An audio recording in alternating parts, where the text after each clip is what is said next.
अस्सलाम वालेकुम, hello and welcome to Iqbal इंशाल्लाह सर्विसेज। मैं हूं मोहम्मद इकबाल खान एडवोकेट। आज का लेक्चर है वुमेन प्रॉपर्टी राइट लॉ है, वुमेन प्रॉपर्टी राइट एक्ट है 2020 का। उस हवाले से आज हम आपको ब्रीफ कर रहे हैं। देखिए, अगर एक कानून बनाया गया कि वुमेन प्रॉपर्टी राइट एक्ट है 2020, इस लॉ के रूल से कोई भी औरत अगर उसकी कोई प्रॉपर्टी है, उसको गैर कानूनी तौर पे इलीगल तरीके से अगर उसको डिस्पोजेस किया गया है, औरत को अगर उसकी जायदाद से निकाला गया है, औरत की जायदाद पर किसी ने कब्जा कर लिया है, तो उस सूरत में वो अबूर्समेंट के पास जा सकती है। उसको केस करने की जरूरत नहीं है, सिविल कोर्ट में जाने की जरूरत नहीं है। ऑफ कोर्स वो जा सकती है अबूर्समेंट के पास, लेकिन शर्त यह है कि अगर उसका केस किसी भी कोर्ट ऑफ लॉ में ना चल रहा हो। औरतों के लिए सहूलत दी गई है कि कोर्टों के सिविल कोर्टों के धक्के खाने के बजाय डायरेक्ट अबूर्समेंट के पास, मुहतसिब के पास जो है वो फेडरल अबूर्समेंट सेक्रेटरीट है for the protection against harassment, FOSPAH gov.pk ये वेबसाइट भी है। उसके तो थ्रू जो है वो बगैर सिविल कोर्ट में जाए बगैर वह अपनी कंप्लेन फाइल कर सकती है। लेकिन वो ये कहते हैं कि अगर किसी का कोई अपील, रवियन या सिविल केस किसी भी कोर्ट ऑफ लॉ में नहीं चल रहा हो, शर्त ये है। सेक्शन 4 ये कहता है उसका वुमेन प्रॉपर्टी राइट एक्ट 2020, उसका ये कहता है अगर किसी कोर्ट में केस नहीं चल रहा उस प्रॉपर्टी के हवाले से और आप अबूर्समेंट के पास, मुहतसिब के पास कंप्लेन कर सकते हैं।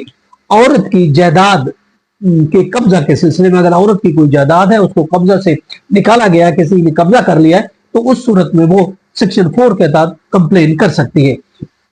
अब उसमें वो डॉक्यूमेंट्स भेजेगी, जो भी डॉक्यूमेंट है पूरा प्रूफ भेजेगी। अगर फिर भी किसी इंक्वायरी की जरूरत पड़ेगी तो वो लोकल डिप्टी कमीशन के थ्रू उसकी सबरी इंक्वायरी होगी और फिर उसके बाद जो है जरूरत पड़ने पर जो कंप्लेनेंट है उसको नोटिस भी किया जाएगा और 15 दिन में ये रिपोर्ट आ जाएगी और इसको 2 महीने के अंदर अंदर ये फैसला अबूर्समेंट कर देगा। सेक्शन 5 के तहत, जो कि वुमेन प्रॉपर्टी राइट एक्ट है, उसके सेक्शन 5 के तहत अगर वो उसकी बात सच साबित होती है तो उस लेडीज को, उस औरत को अबूर्समेंट उसको कब्जा वापस दिलाएगा और अगर उसको बेदखल किया गया तो वापस उसको कब्जा दिलाएगा। लेकिन अगर वो ये समझता है अबूर्समेंट कि इसमें इंक्वायरी की जरूरत है, इनमें डेप्थ मजीद एविडेंस की जरूरत है, तो उस सूरत में वो तमाम रिकॉर्ड समेत सिविल कोर्ट को भेज देगा और फिर सिविल कोर्ट डिसाइड करेगी। अब अगर फैसला कर देता है कि इसको कब्जा दे दिया जाए, या औरत की प्रॉपर्टी है और उसको कब्जा नहीं मिलता, तो अबूर्समेंट अपने फैसले पर अमल दरामद के लिए लोकल डिप्टी कमीशन को लिखेगा और डिप्टी कमीशन के थ्रू उसकी एग्जीक्यूशन भी हो जाएगी। लेकिन और ये जो है उसके लिए आप डायरेक्ट ऑनलाइन कंप्लेंट कर सकते हैं। फेडरल अबूर्समेंट सेक्रेटरीट है फॉर प्रोटेक्शन अगेंस्ट हरासमेंट, जो वो सेक्रेटरीट है FOSPAH सेक्रेटरीट है, इस्लामाबाद हेड ऑफिस, और बाकी भी शहरों में उनके रीजनल ऑफिसेज हैं।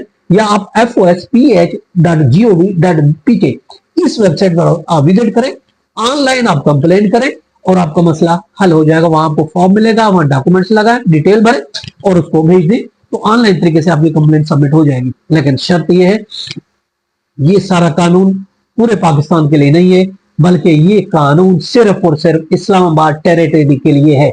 अगर आप इस्लामाबाद के इलाके में, इस्लामाबाद कैपिटल इलाके के अंदर उस टेरिटरी में रहते हैं, तो आप इस लॉ के तहत कब्जा लेडीज हासिल कर सकती हैं। लेकिन अगर उसका ताल्लुक इस्लामाबाद से नहीं है, पंजाब से, सरहद किसी और इलाके से, तो फिर उसके लिए उसको सिविल कोर्ट में केस फाइल करना पड़ेगा। ये था आज का लेक्चर। इजाजत कर, मेरे कहना अल्लाह हाफिज़।